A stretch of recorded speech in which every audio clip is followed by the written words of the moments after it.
Take a deep breath. There are a few simple things you can check yourself. These checks might just save you a call to the mechanic and a hefty bill. Now, I'm not suggesting you need to become a mechanic overnight, but knowing a few basic troubleshooting tips can be incredibly empowering. Suggestion: none. If you love fun, exciting content, you've come to the right place. From awesome life hacks to crazy challenges, we've got it all. And guess what? You don't want to miss out. Hit that subscribe button now and join our amazing community. You'll get fresh, new videos delivered right to you. Plus, you'll be the first to see all the cool stuff we're working on. So what are you waiting for? Smash that like button, subscribe, and ring the bell for notifications. Let's make this channel your go-to spot for fun and entertainment. Morning mayhem, the dreaded no start. Picture this. It's a Monday morning. You're already running late. You jump into your car, full of hope and dreams of getting to work on time. You turn the key expecting the satisfying roar of the engine. But instead, all you hear is silence.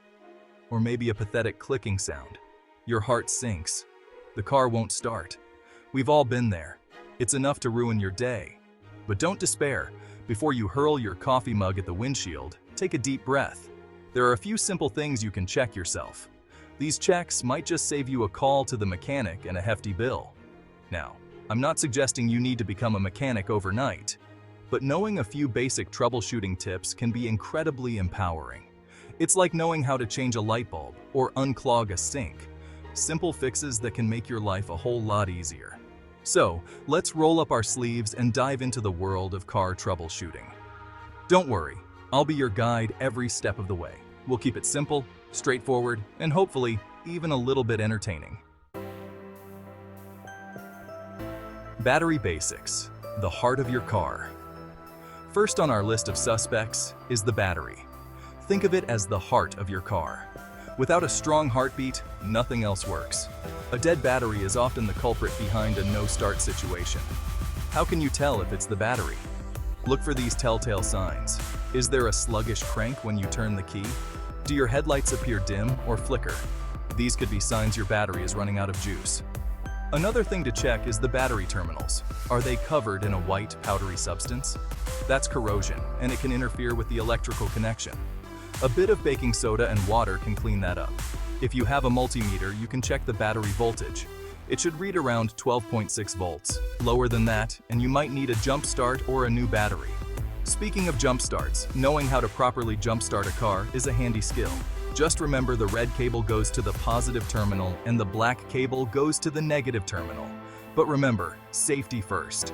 If you're unsure about any of this, it's best to call for roadside assistance.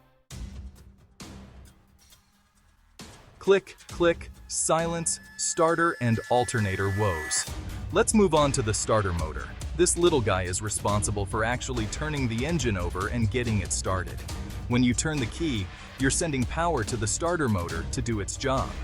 If you hear a rapid clicking sound when you turn the key, but the engine doesn't crank, it could be a sign of a failing starter motor. The clicking is like a cry for help. It's trying to engage, but it doesn't have enough power. Another possibility is the alternator. This component keeps your battery charged while you're driving. If the alternator is faulty, it won't charge the battery properly, and eventually you'll end up with a dead battery and a car that won't start. Diagnosing starter and alternator problems can be a bit tricky. If you suspect either of these components is the issue, it's best to consult a qualified mechanic. They have the tools and expertise to diagnose and fix the problem correctly. Dough. Out of gas? Check the obvious. Now, for a moment of comic relief. Sometimes the simplest answer is the right one. Have you checked your fuel gauge lately? Running out of gas might seem like a rookie mistake, but it happens to the best of us. Before you start tearing your hair out, take a quick peek at the fuel gauge. Is it hovering near E? If so, you might have found the culprit. A quick trip to the gas station might be all you need. While you're at it, listen closely when you turn the key to the on position. Do you hear a faint humming sound coming from the back of the car? That's the fuel pump doing its job, priming the system with fuel. If you don't hear that hum, it could indicate a problem with the fuel pump itself. Section 5. Key fob frustrations. Technology gone wrong. Modern cars are amazing feats of engineering. They're packed with technology designed to make our lives easier. But sometimes, that technology can also be a source of frustration. Take key fobs, for instance. If your car has a push-button start and your key fob isn't working, it could be as simple as a dead battery in the fob itself.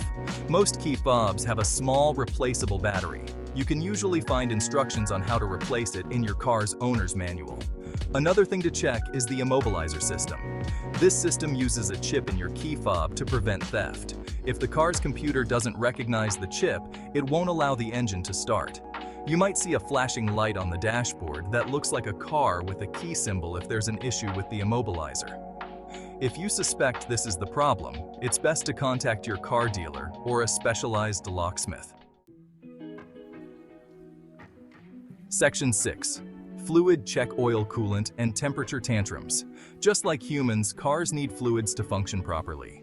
Engine oil, coolant, brake fluid, power, steering fluid. They all play a vital role in keeping your car running smoothly. Low or contaminated fluids can cause all sorts of problems, including starting issues. Make it a habit to check your fluids regularly. You can usually find the dipsticks for the oil and coolant under the hood. Your owner's manual will show you their locations and how to check the levels.